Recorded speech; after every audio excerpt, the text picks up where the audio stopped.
প্রিয় দর্শক, এমন একটি দুরূদ শরীফের কথা বলবো, জীবনে একটিবার হলেও এই দুরূদ শরীফের আমলটি করবেন।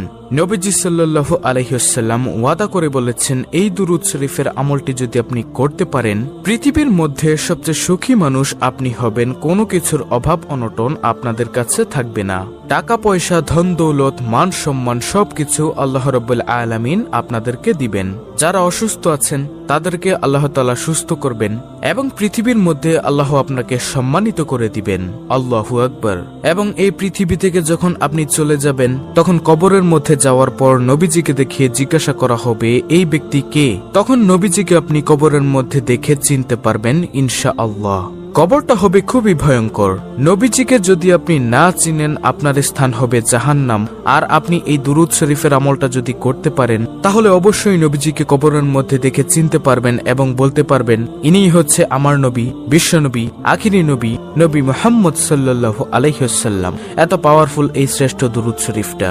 তাই আমি আপনাদেরকে এই শ্রেষ্ঠ দুরূদ শরীফের আমলটা সম্পর্কে বলে দিব। কবরের মধ্যে আপনাদের কোনো ভয় থাকবে না।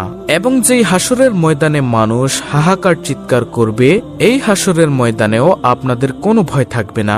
এবং হাসরের ময়দানে আল্লাহ রাব্বুল আলামিন আপনার হিসাবটা একেবারে সহজভাবে নিবে, এই দুরূদ শরীফটা যদি আপনি পাঠ করতে পারেন, দুরূদ শরীফের আমল করতে পারেন। কিন্তু প্রিয় দর্শক, একটি শর্ত হলো, শুধু দুরূদ পাঠ করলেই হবে না, পাশাপাশি আপনাকে নবীজির সুন্নত এবং আল্লাহর ফরজ বিধানগুলো পালন করতে হবে।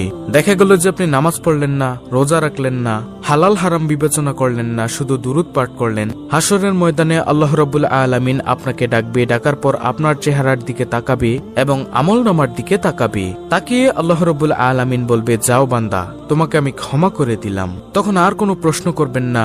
এই দুরূদের উসিলায় আপনি বিনা হিসেবে হাসতে হাসতে জান্নাতের মধ্যে প্রবেশ করতে পারবেন ইনশাআল্লাহ, যদি আল্লাহ দয়া দেন। তাই আমি আপনাদেরকে অনুরোধ করে বলবো, অবশ্যই দুরূদ শরীফের আমল করবেন। যে কোনো দুরূদ শরীফ পড়লেই তো লাভ, কিন্তু এই দুরূদ শরীফটা পড়লেই স্পেশাল লাভ। এটাই দুনিয়ার মধ্যেও আল্লাহ আপনাদেরকে সুখে রাখবে, সম্মানিত করে দিবে। যে সম্মানের জন্য সবাই পাগল, যে সুখের জন্য সবাই পাগল, কিন্তু জানে না যে নবীজির দুরূদের মধ্যে যে সুখ আছে। আল্লাহু আকবার। নবীজি ওয়াদা করে বলেছেন, এই দুরূদ শরীফটা আপনি একবার পড়বেন আর সঙ্গে সঙ্গে নবীজির রওজা পাকে ফেরেশতা আপনার নাম, আপনার বাবার নাম, আপনার ঠিকানা সহকারে নবীজির রওজা মোবারকে পৌঁছে দিবে। এবং সঙ্গে সঙ্গে আপনার মর্যাদা আল্লাহ তাআলা 10 গুণ বৃদ্ধি করে দিবেন। এবং সঙ্গে সঙ্গে 10টি রহমত আপনার উপরে নাজিল হবে এবং 10টি গুনাহ আপনার ক্ষমা হয়ে যাবে এবং 10টি নেকি আল্লাহ তাআলা আপনাদের আমলনামার মধ্যে দিয়ে দিবেন। তাই আমি আপনাদেরকে বলবো, নবীজির দুরূদ আপনারা বেশি বেশি পড়বেন।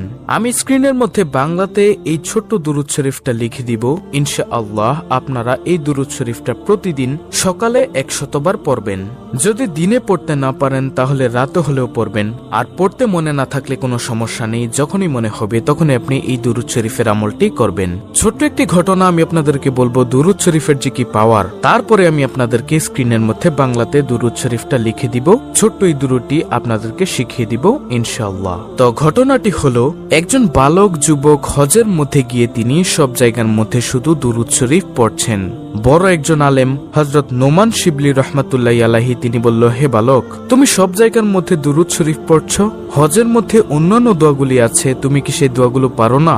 সে বালক বলল, হুজুর আমি সব দোয়া পারি, তারপরও আমি দুরূদ শরীফ পড়ি। হুজুর বলল, কেন পড়ো বালক, আমাকে বলো। তখন সে বালকটি বলল, হুজুর আপনি তো জামানার সবচেয়ে বড় আলেম এবং ভালো লোক, এজন্য আপনার কাছে বলছি, আমি দুরূদ শরীফের যে পাওয়ার, যে শক্তি দেখেছি, অন্য কোনো কিছুর মধ্যে আমি এত শক্তি, এত পাওয়ার দেখিনি। তখন সেই বালকটিকে হুজুর বলল, আচ্ছা বলো তো দেখি, দুরূদ শরীফের মধ্যে তুমি কেমন শক্তি, কেমন পাওয়ার দেখেছ? তিনি বলল, অর্থাৎ সেই বালকটি বলল, আমার বাবার সঙ্গে আমি হজের মৌসুমের সময় কাফেলার সঙ্গে আমরা হজ করতে আসতেছিলাম। আসার সময় পথিমধ্যে আমার বাবা হঠাৎ করে অসুস্থ হয়ে গেল। অসুস্থ হয়ে যাওয়ার পর আমাদের যাত্রা বিরতি করলো। সেখানে আমরা অবস্থান করলাম আমার আব্বু অসুস্থ দেখে। তো আমার আব্বু অসুস্থ দিনের দিন এবং সময় সময় বাড়তেই আছে। এজন্য আমাদের কাফেলার মধ্যে আমাদের সঙ্গে যারা ছিল, এক দলের মধ্যে তারা বলল, হে বালক, তুমি তোমার আব্বুর খেদমত করো, সুস্থ হলে তুমি রাস্তা দিয়ে চলে এসো, আমরা চলে যাই মক্কাতে হজ করার জন্য, তোমরা আস্তে আস্তে আসো। তখন সে বালক বলল, আমাদের কাফেলার লোকগণ সবগুলো চলে গেল এবং আমি আমার আব্বুর খেদমত করছিলাম। হঠাৎ করে আমার আব্বুর অসুস্থ আরো বেড়ে যায় এবং হঠাৎ করে দুনিয়া থেকে বিদায় নিয়ে চলে যায়, মারা যায়। তারপর আমি দেখলাম হুজুর আমার বাবার চেহারাটা কালো কুচকুচে হয়ে গিয়েছে, বিগড়ে গিয়েছে, খারাপ হয়ে গিয়েছে।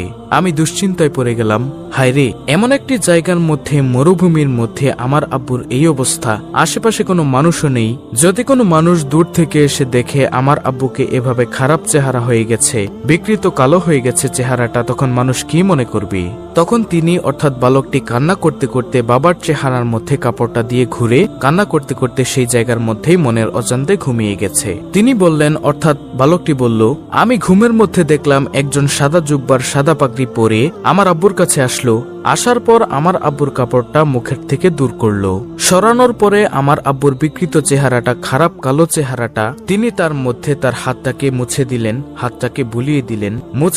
মুছে দেওয়ার সঙ্গে সঙ্গে আমার আব্বার চেহারাটা নূরে নূরান্বিত হয়ে গেল, সুন্দর হয়ে গেল, চোখ ঝলমল করতেছিল। তখন আমি স্বপ্নের মধ্যেই বললাম, আপনি কে? তিনি চলে যাচ্ছিলেন। আমি পিছনের দিক দিয়ে গিয়ে বললাম, আপনি কে বলে যান, না হয় আপনাকে ছাড়বো না। কারণ এমন কঠিন সময়ের মধ্যে আমরা বিপদের মধ্যে পড়ে গিয়েছি, আর আপনি আসলেন, এসে আমার বাবাকে সাহায্য করলেন, আমার আব্বার চেহারাটাকে আপনি সুন্দর করে দিলেন। আপনি কে? আপনার পরিচয় আমি জানতে চাই। তখন তিনি বললেন, অর্থাৎ ওই সাদা জুব্বা পাগড়ি পরা তিনি বললেন, আমি আর কেউই নই, আমি হলাম বিশ্বনবী, আখিরি নবী মুহাম্মদ সাল্লাল্লাহু আলাইহি ওয়াসাল্লাম। সুবহানাল্লাহ। তখন তিনি বললেন, আপনি কেন এসেছেন ইয়া রাসূলুল্লাহ সাল্লাল্লাহু আলাইহি ওয়াসাল্লাম? আপনি নিজে চলে এসেছেন কেন? আল্লাহর রাসূল তখন বললেন স্বপ্নের মধ্যে, তোমার বাবা দৈনিক দিনে 100 বার দুরূদ শরীফ পড়ে, রাতে 100 বার দুরূদ শরীফ পড়ে। আজকের দিনেরটা আমি পেয়েছি, কিন্তু রাতেরটা পাই না। ফেরেশতাদেরকে জিজ্ঞাসা করলাম। ফেরেশতা তখন বলল, আপনার সেই আশেক, আপনার ভক্ত যে দুরূদ শরীফ পাঠ করে, আপনার উম্মত সে তো খুব বিপদের মধ্যে আছে, দুনিয়ার মধ্যে ভালো আমল করে না, এজন্য চেহারাটা পাল্টে গিয়েছিল, বিগড়ে গিয়েছিল, এজন্য রাতের দুরূদটা সে পাঠাতে পারে না। এজন্য আপনার আব্বু বিপদের মধ্যে পড়ে গিয়েছে, আমলে তেমন ভালো ছিল না, তারপরও দুরূদ শরীফটা পড়তে কখনো ভুলেনি। তার জন্য আমি রওজা থেকে চলে এসেছি, আমার প্রিয়কে, আমার আশেককে উপকার করার জন্য, সাহায্য সহযোগিতা করার জন্য। সুবহানাল্লাহ। তারপরে আল্লাহর রাসূল সাল্লাল্লাহু আলাইহি ওয়াসাল্লাম চলে গেলেন। এরপর সেই যুবক বলল যে, হুজুর আমি এরপর থেকে বুঝতে পারলাম দুরূদের মধ্যে যে কি ফজিলত, কি বরকত। এরপর থেকে আমি দুরূদ শরীফ পাঠ করি। প্রিয় দর্শক, এখন কথা হলো যে কোন দুরূদ শরীফ পাঠ করলে আপনার মর্যাদা বেড়ে যাবে, সওয়াব পাবেন। আজকে যে দুরূদ শরীফটা আমি আপনাদেরকে শিখিয়ে দিব, এটা 100 বার হলেও কমপক্ষে জীবনে পড়বেন। যদি পারেন প্রতিদিন পড়বেন, যদি না পারেন আপনার যখনই মনে চাইবে তখনই এই দুরূদ শরীফটা পড়বেন। প্রিয় দর্শক, আর সেই দুরূদ শরীফটা হলো, আল্লাহুম্মা সাল্লি আলা মুহাম্মদ কুল্লামা যাকারাহু যাকিরুন ওয়া কুল্লামা গাফালা আন যিকরিহিল গাফিলুন।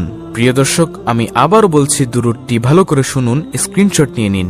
আল্লাহুম্মা সাল্লি আলা মুহাম্মদ কুল্লামা যাকারাহু যাকিরুন ওয়া কুল্লামা গাফালা আন যিকরিহিল গাফিলুন। খুবই পাওয়ারফুল একটি দুরূদ, আপনারা প্রতিদিন 100 বার করে হলেও পড়বেন।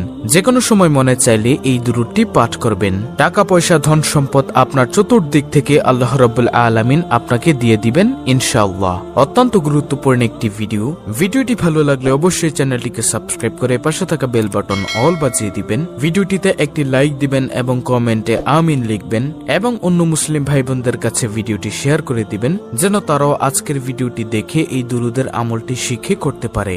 আল্লাহ রাব্বুল আলামিন আমাদের সকলকে এই দুরূদের আমল নিয়মিত করার তৌফিক দান করুন। আমিন।